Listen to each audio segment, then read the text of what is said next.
Hi friends, video నచ్చితే like చేయండి. ఇక ముత్యాలు కన్నీళ్లు పెట్టుకుంటూ ఉండగా, అవునే ముత్యాలు, మనకి ఇంకో దారి లేదే.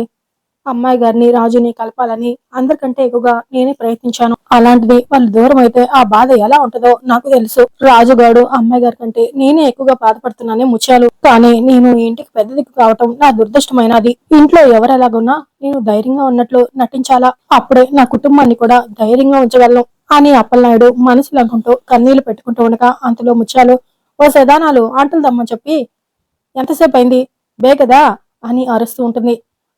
తొందరగా ఇక్కడ ఆల్రెడీ అంటులతో ఆటం కూడా అయిపోతున్నది అని అప్పలనాయుడు కూడా పిలుస్తూ ఉంటాడు. ఇక ధనాలు అబ్బవ్వ, నన్ను ప్రశాంతంగా ఉండనీరా, చంపేసేయండి, నన్ను చంపేసేయండి అని బయటికి తెచ్చి సామాన్లను కూడా ఎత్తి పడేసి వెళ్తూ ఉండగా, అదేంటే అలా ఎత్తి పడేస్తావు, కాస్త కుదురుగా పెట్టొచ్చు కదా అని అడుగుతూ ఉండగా, నన్ను కుదురుగా వండిస్తే నేను కూడా కుదురుగానే ఉన్నిచ్చేదాన్ని, ప్రతి పని నాకే చెప్తుంది. అదేంటో ఈవిడ గారికి నేను ఒక్కదాన్ని కూతురునైనట్టు, వరాలు కూడా ఖాళీగానే ఉంది కదా, తనకు కూడా పనులు చెప్పొచ్చు కదా అని కోపడుతూ ధనాలు వెళ్తూ ఉండగా, ధనాలకి పని చెప్పాలని నా ఉద్దేశం కాదయ్యా, ధనాలు వంటింట్లో ఉందని అంటులు తమ్మన్నాను, వరాలు తెలిస్తే ఎంత బాధపడిద్దో ఏంటో అని ముత్యాలు అంటూ ఉంటుంది. ఈ కంతలో వరాలు మల్లేష్ ఇద్దరు కూడా పేపర్లో ఉద్యోగాల అవకాశాల కోసం వెతుకుతూ ఉంటారు. ఉద్యోగం చూసుకోవాలంటే బైక్ లేదు కదా వరాలు, ఉన్న ఒక్క బైక్ బావకే సరిపోతుంది అని మల్లేష్ అంటూ ఉండగా, సరే ఈ ఉద్యోగం సంగతి అన్నయ్యకైనా చెప్దామా, ఎన్నో ఉద్యోగాల కోసం ఇంటర్వ్యూకి అటెండ్ అయ్యాడు, ఎక్కడికి వెళ్ళినా ఆ విజయానికి వాళ్ళు అన్నయ్యకి జాబ్ రాకుండా చేశారు, చివరికి ఇలాంటి జాబ్ చేసుకుంటున్నాడు పాపం అన్నయ్య అని వరాలు అంటూ ఉంటుంది. ఈ కంతలో రాజు ఇంటికి సరుకులు తీసుకొని రాగానే, ఇక తెచ్చావా అని చెమటలు తుడుస్తూ, మా కోసం నువ్వు ఎంత కష్టపడిపోతున్నావురా నాయన అని ముత్యాలు బాధపడుతూ ఉండగా, అంతలో విరూపాక్షి, వచ్చేసావా రాజు, టీ తీసుకోండి అప్పలనాయుడు అని టీ తీసుకొచ్చి ఇస్తూ ఉండగా, అమ్మగారు మీకు ఇలాంటి పనులు చేయొద్దని ఎన్నిసార్లు చెప్పాలి, ధనాలు వరాలు అని అప్పలనాయుడు కేకలు వేస్తూ ఉండగా, అప్పలనాయుడు, కొన్నేళ్లుగా నేను మీతో పాటే ఉంటున్నాను, నన్ను ఇంట్లో మంచిగా చూస్తున్నప్పుడు నేను ఇంటి పనులు చేయటంలో తప్పేం లేదు, వరాలు మల్లేష్లో ఖాళీగా ఏం లేరు, వాళ్ళేదో ఉద్యోగాలు చూసుకునే పనిలో ఉన్నారు అని విరూపాక్షి అంటూ ఉండగా, అయినా మీరు ఇలాంటి పనులు చేయకండి అమ్మగారు అని ముత్యాలంటుంది.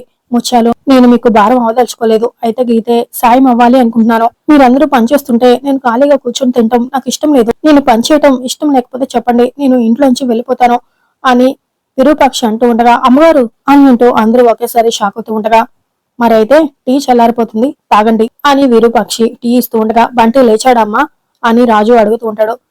ఇంకా లేవలేదయ్యా, ఆడి ఆడి అలిసిపోయినట్టున్నాడు, కాసేపు పడుకొని అని ముత్యాలంటూ ఉంటుంది. మీ గారప్పం వల్లే వాడు అలా తయారయ్యాడు, స్కూల్ కి టైం అవుతుంది కదమ్మా అని అంటూ బంటి బంటి అని వెళ్ళి కొడుకుని లేపుతూ ఉంటాడు.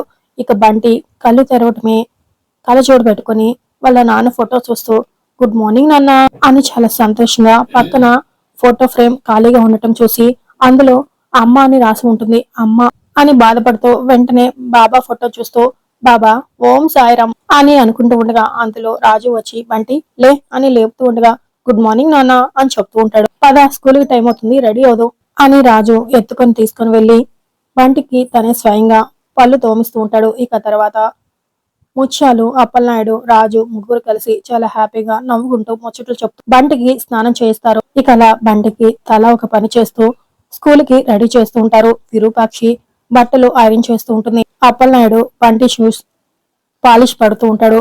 ముత్యాలు టిఫిన్ తినిపిస్తూ ఉండగా, ఎప్పుడు ఇడ్లీనేనా నానమ్మ, ఇంకా వెరైటీగా ఏదైనా చేసి పెట్టచ్చు కదా, రేపు చేసి పెడతానులయ్యా, ఈ రోజుకి తిను అని తినిపిస్తూ ఉండగా, నేను తినను అని మారం చేస్తూ ఉండగా, బంటి మన ఇంట్లో ఏదుంటే అదే తినాలి, మారం చేయకూడదు అని రాజు చెప్పడంతో, సరే నాన్న అని బుద్ధిగా ఇక టిఫిన్ చేస్తూ ఉండగా, ఇక అంతలోనే, నాన్న ఇంతకీ నా ఫ్రెండ్ రాలేదా అని బంటి అడుగుతూ ఉండగా, అంతలో ఒక అమ్మాయి బాక్స్ తీసుకొని ఆ ఇంటికి వస్తుంది. బయట తీగల మీద రాజు షర్ట్ ఉంటుంది. ఆ షర్ట్ తీసుకొని ఆ షర్ట్ వైపు చాలా సంతోషంగా చూస్తూ ఉంటుంది.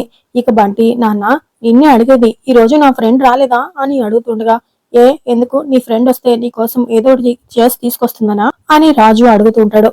ఇక అంతలో ఆ అమ్మాయి రాజు షర్ట్ వేసుకొని చాలా సంతోషంగా షర్ట్ కి ముడి వేసి, ఇలాంటి ముడి రాజు నా మెల్లో ఎప్పుడు ముడి వేస్తాడో అని అనుకుంటూ, బంటి బంటి అని లోపలికి వెళ్లి గుడ్ మార్నింగ్ అని చెప్తూ ఉండగా, హాయ్ ఫ్రెండ్ గుడ్ మార్నింగ్ అని బంటి కూడా చెప్తూ ఉండగా, నీ కోసం దోశలు తీసుకొచ్చాను అని ఇస్తూ ఉండగా, ఈ ఇడ్లీతో నా కడుపు అంతా నిండిపోయింది, ఇంకేం తినను దోశలు అని బంటి అంటుంటే, అయ్యో అని ఆ అమ్మాయి అంటూ ఉండగా, అంతలో రాజు, రోహిణి అని రాజు పిలుస్తూ ఉండగా, రోహిణి అని ఎవరు పిలిచినా రాని ఫీలింగ్స్ నువ్వు పిలిస్తేనే వస్తుంది రాజు అని మనసులో అనుకుంటూ ఉండగా, నీకు ఎన్నిసార్లు చెప్పాలి ఆ షర్ట్ వేసుకోవద్దు అని రాజు అడుగుతుండగా, నువ్వు నన్ను కట్టుకునే వరకు నేను ఈ షర్ట్ వేసుకుంటూనే ఉంటాను రాజు అని రోహిణి మనసులో అనుకుంటూ ఉండగా, అంతలో రోహిణి వాళ్ళ నాన్నగారు, అమ్మ రోహిణి, రోహిణి, రాజు అని పిలుస్తూ లోపలికి వస్తూ ఉండగా, రా అన్నయ్య రా, ఏంటి ఇలా వచ్చారు అని ముత్యాలు అడుగుతుండగా, రాజు నా బైక్ కొంచెం రిపేర్ వచ్చింది, వెళ్లి గ్యారేజ్ లో ఇచ్చేయి అని తాళాలు రాజు చేతికిచ్చి వెళ్ళబోతూ రోహిణి తన మొహం కనబడకుండా బాక్స్ అడ్డుగా పెట్టుకుంటుంది. అయినా కూడా వాళ్ళ నాన్నగారు గమనించి, అమ్మా రోహిణి